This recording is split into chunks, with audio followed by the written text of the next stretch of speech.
Welcome to Colorado with the birds, the mountains, and the bugs. And welcome to the 2021 Mazda CX-30. This is probably the busiest model year that Mazda's had in many years. They have 4 CUVs, 2 sedans, a hatchback, and of course the famous Mazda MX-5 Miata.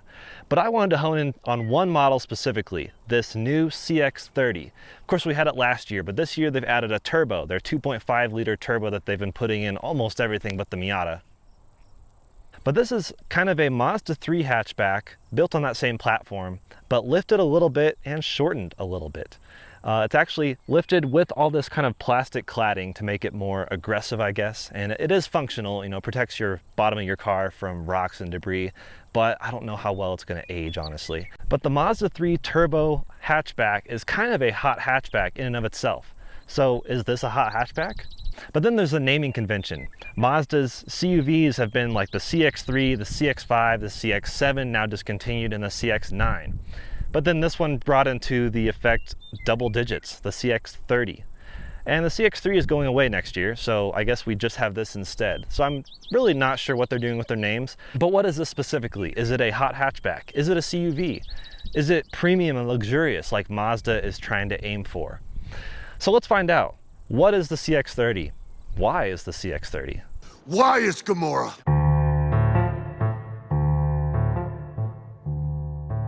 So our first question in figuring out the identity of the CX-30 is it premium and luxurious? And that's kind of what Mazda is trying to go for. They're in a very unique position as a brand because they are the brand. They don't have a sub-brand or a premium brand to kind of balance things between and pull from one and give things to the other, like Toyota and Lexus, for example. They are just trying to give you as much luxury and premium feel as possible while staying at a relatively affordable budget. So, starting at $25,000, this is not a super expensive car, but you can get up to, this one's spec'd about $35,000, which is turbo, all-wheel drive, premium plus, basically top of the line. So how premium is their full extent on the CX-30? Let's find out. But let's look at the exterior first. This is kind of the Kodo design language that we've seen from Mazda for over 10 years now, and it still looks good. They've updated it, of course, over the years, but they keep going back to that ethos of really clean Japanese lines. So let's look around at the front here. So the very classic Mazda grille, kind of a 5-point grille as they call it. A bit too much chrome. I don't really like that.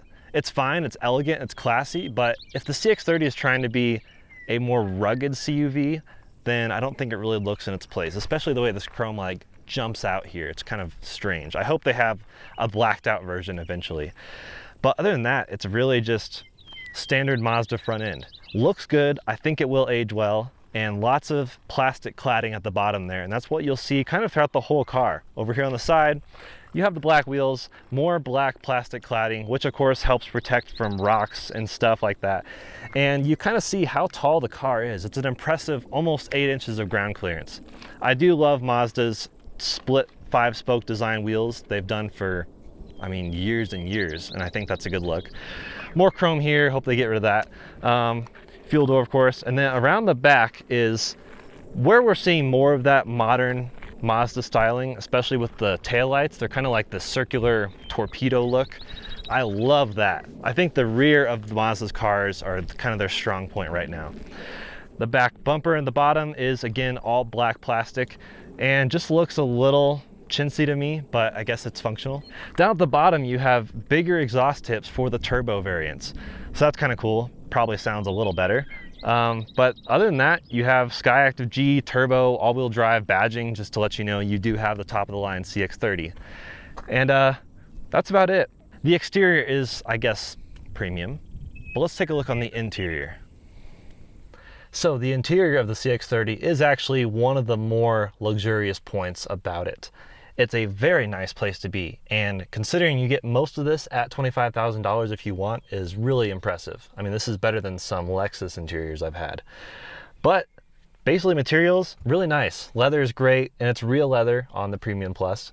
Lots of leather, and even two-tone leather. You have kind of a brown leather as well as black kind of mixed around depending on where you look. A nice floating screen at the top there, although specific to Mazda, they have a lot of empty dead black space around the screen. That's kind of frustrating, but it's still a good screen, and with CarPlay it actually uses the full width. I love that. Some piano black plastic, that's kind of unfortunate, and that's honestly everywhere, especially in the center console and on the doors where you have all your buttons. But let's get it fired up and see how this turbo engine actually sounds.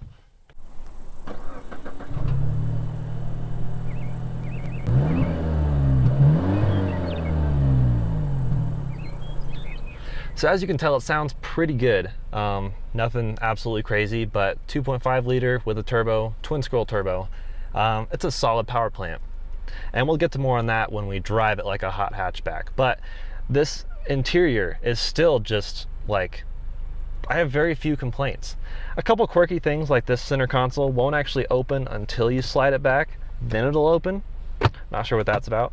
There is no USB-C, only a couple USB-A ports. No wireless charger, although you can opt for that from the dealer, so that's interesting. And no wireless CarPlay. So there are a few places they have cut from standard luxurious cars. There's a digital gauge cluster in front of you alongside the analog gauges, and that one is fully kind of adjustable. And I actually really like the way the needles work.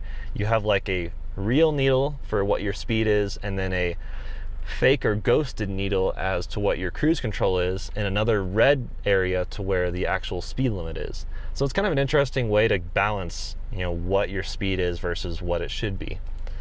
And then in front of you have a heads-up display, which is a nice premium luxury item, but it's called an active driver display from Mazda for some reason. On the active driver display, or heads-up display, it actually has your blind spot monitoring warnings, which I love. They still have it on the mirrors, of course, but they have it added up there so you don't actually have to be looking at the mirror to notice it. That's a nice little feature. This touchscreen is interestingly not a touchscreen. It's just a screen.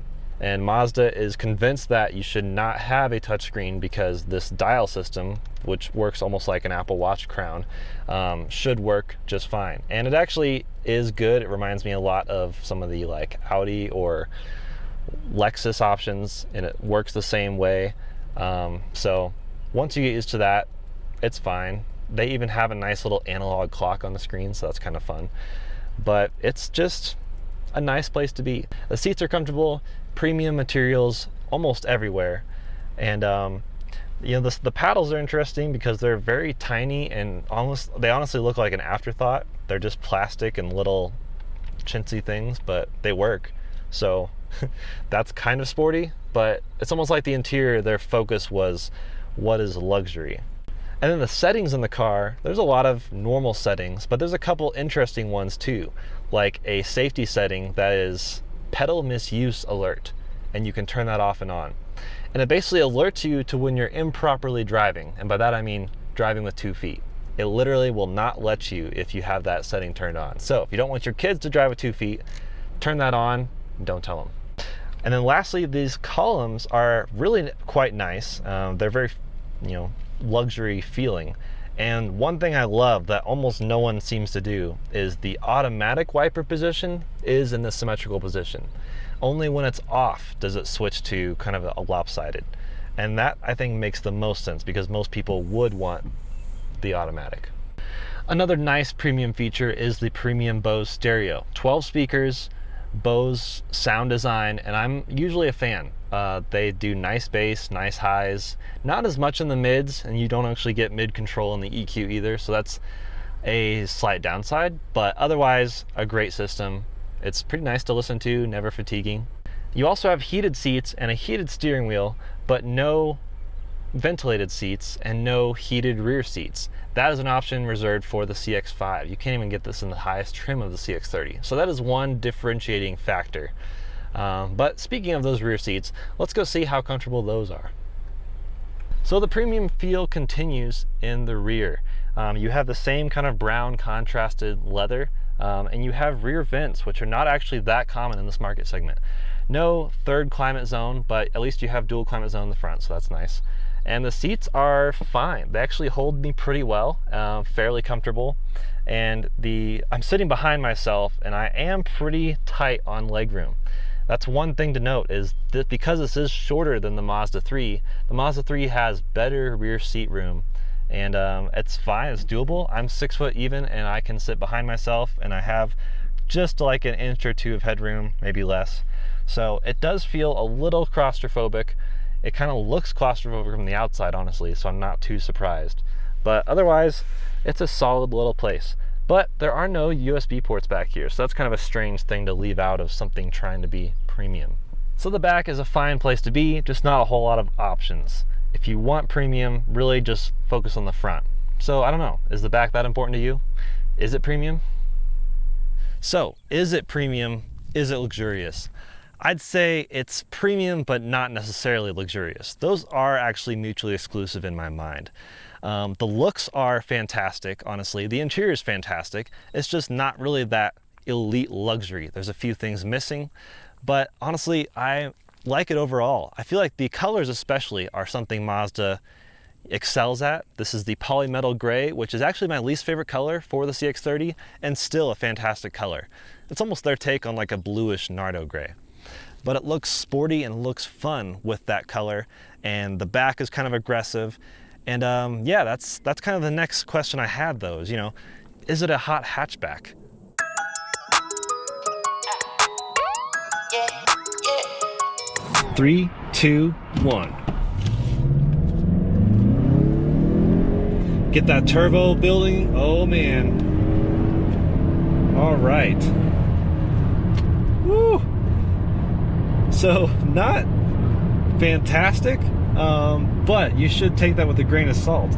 I am sitting up here at over 5,000 feet altitude testing it, and that was pretty much flat hill. I got it right about 6.5, maybe close to 7 seconds. I'll time that later when I'm editing and put that right there. But that was honestly pretty impressive. If you just say, hey, do a 0 to 60 run in a 5-seat SUV or CUV, that's honestly shocking. People seem to obsess over acceleration, and though it's important, I would argue that's not the only sole purpose of a hot hatchback. I mean, passing speed is great on the highway, and it is in this too, but when you come to a hot hatchback or really a truly enthusiast car, it's not just 0 to 60, but how does it do in the corners? How does it handle in the canyons? Let's go find out. Here we are in the canyons. So, I've driven hot hatches.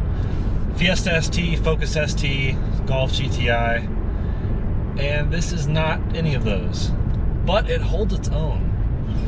It's definitely one of the most engaging vehicles I've driven at this ride height. It is relatively tall. I'm looking at 4Runners and other larger SUVs at almost their sightline, which is quite a different experience. So the acceleration you just saw is very impressive, for the car at least. And the cornering, well, it's not exactly planted on rails. But if you had told me, hey, here's a CUV with almost 8 inches of ground clearance, take it up a canyon, I would not expect this. It feels much more planted than I would have assumed for a car this height.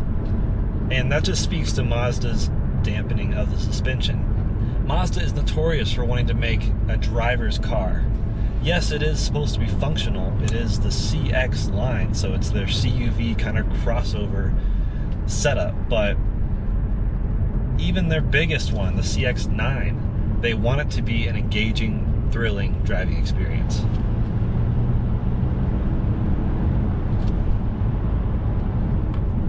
And not everyone cares about driving dynamics, but I think they should. But if they don't, they may overlook this vehicle. It's not as big or cumbersome or technically useful as many others. But as far as something that bridges a gap between the low, small hatchback to a bigger SUV, this is a very interesting segment. And it's kind of up and coming, honestly. There's not that many cars that this is directly competing against. But let me slow down here, put it on sport mode. Oh yeah, that is, it just keeps the revs higher in the rev range, which gives you turbo faster. And Like, this should not be this much fun in the canyons. Now, Sport Mode does not change the digital gauge cluster in any way, aside from adding a little orange Sport button, which is actually, it's in such a location and it's in orange where you immediately think, oh no, is there a warning light on? Is there a check engine light? Oh no, I'm just in Sport Mode. And basically what it does is nothing shocking. It just keeps the revs higher in the rev range, and it's like the car is like ready to give you power whenever you want it. And the power plant really does sing. I can't imagine this with like a downpipe and a tune exhaust. Oh mama. But this is, as it is from the factory, really fun. This went from a boring, slow road to Netherland to now an engaging, fun driving experience where I'm appalled that the RAV4 in front of me is going below the speed limit. And being at this altitude, turbos really carry a lot of weight. I am approaching probably about 7,000 feet right now, and this does not feel slow in the slightest. It's not as fast as some crazy cars that I see on this road, but it's engaging and it's fun, and the turbo helps really push it along while going uphill at over 7,000 feet. Now, the all-wheel drive system is not giving me a whole lot right now, but I'm not asking much of it. And the iActive all-wheel drive system is relatively front-wheel drive biased most of the time, but it can give more torque vectoring towards the rear, and that really helps the driving feel when around corners and tight bends, as well as just having fun in the snow or on gravel. It can almost feel like rear-wheel drive biased all-wheel drive when you really kick it out. And I'm simply not used to having a CUV or whatever this is at this price tag giving me this much enjoyment. I would have expected much more money for this much fun. And of course I wish it was a little more exhilarating at times, maybe a little more power.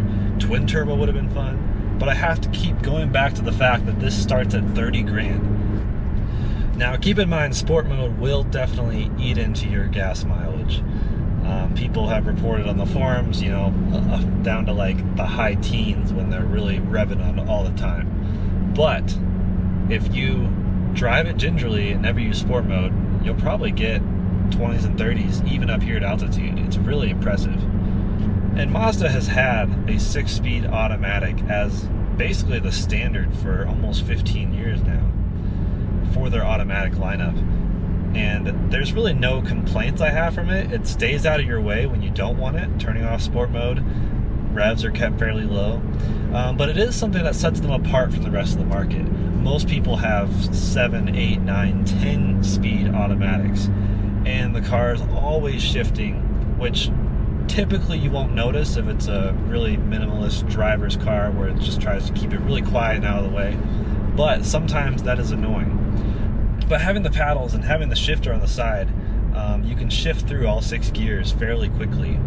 And it's, you know, no dual clutch or anything like that, but it's a fairly responsive automatic. And Mazda's been making it for so long, of course with revisions, but it gives you somewhat of a peace of mind of, oh wow, they've probably really figured out this technology.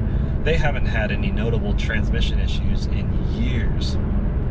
And I respect the fact that they've never really ventured into the CVT. There's a time and a place for a CVT, but it's not in a driver's car, which is where Mazda has its priorities.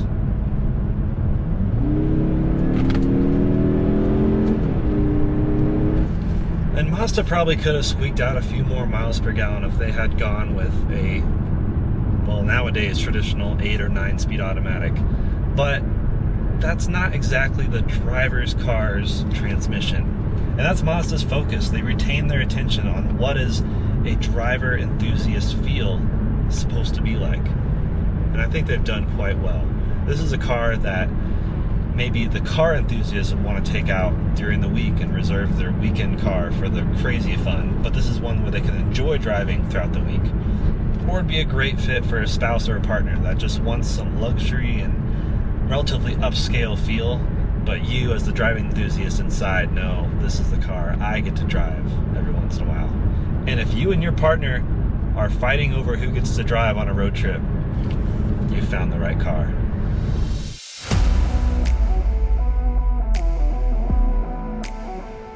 So one of the final questions for the Mazda CX-30 is it a CUV?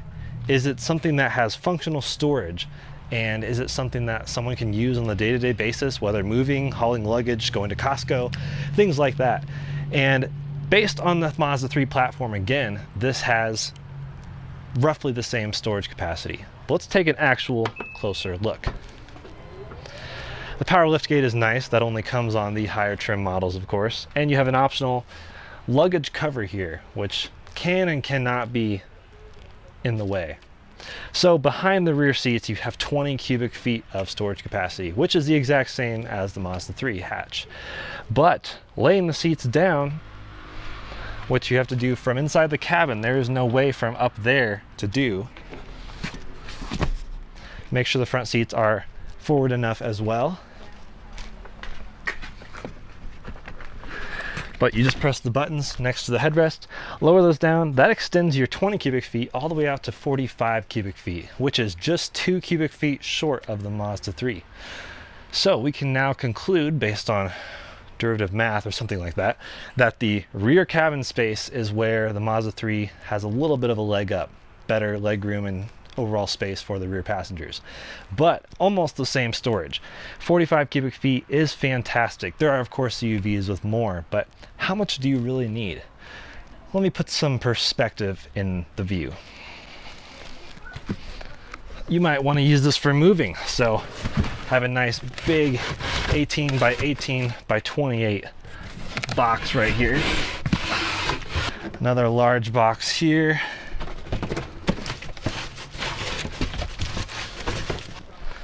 And you might want to camp. Got some sleeping bags here for reference.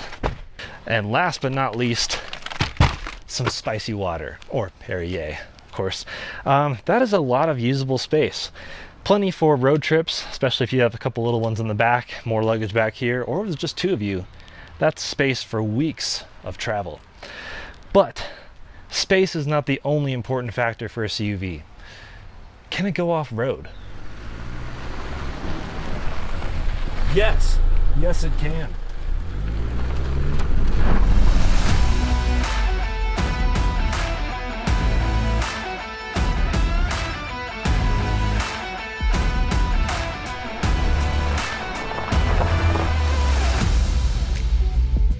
So this car is surprisingly capable off-road. Well, surprisingly, I say with a caveat. It does have 8 inches of ground clearance, which is totally impressive, especially for a car of this caliber. But it also just hasn't really let me down. Now again, it has the all-wheel drive system, and I have engaged off-road here, which is to the left of the steering wheel. And what that does is basically provide a more linear experience with the torque as far as what it's pushing to what wheels, and it pays more attention to pushing more to the rear when you need it back there, or more to the front. And this is definitely not a super hardcore trail. It's a good trail for a potential owner of this car. I think if you're doing something dramatically more intense than this, you're probably not looking for a CX-30, maybe not even a Mazda. They're just not known for this type of driving. But that being said, this is a pretty intense trail for what I would expect to take a, sort of lifted hatchback down. There's a good amount of scraping, but that is actually just weeds. It is relatively overgrown. Wow, these purple flowers are everywhere, and they're gorgeous. This is just an awesome trail. Again, really not that complicated. It's just fun and exciting and lots of views. This was unfortunately a recent burn area, although there's no houses back here, so that's a good thing. But it does make for beautiful regrowth when it starts happening.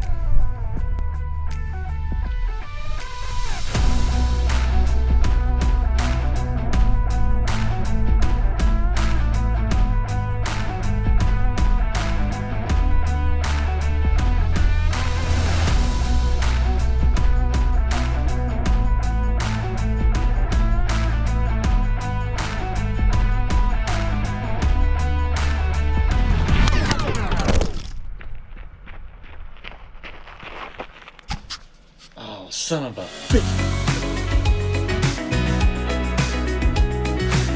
So, what is the Mazda CX-30?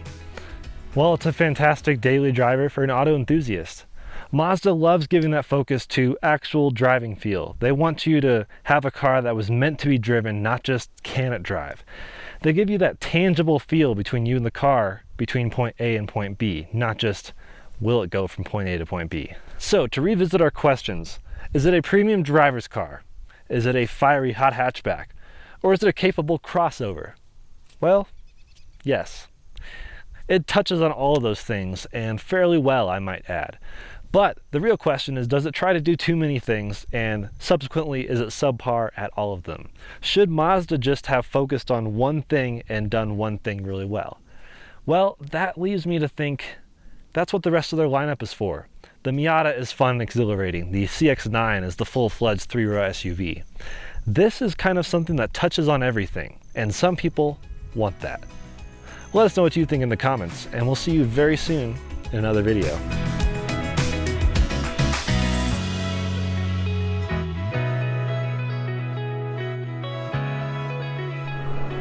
The car survived the trail, the GoPro did not.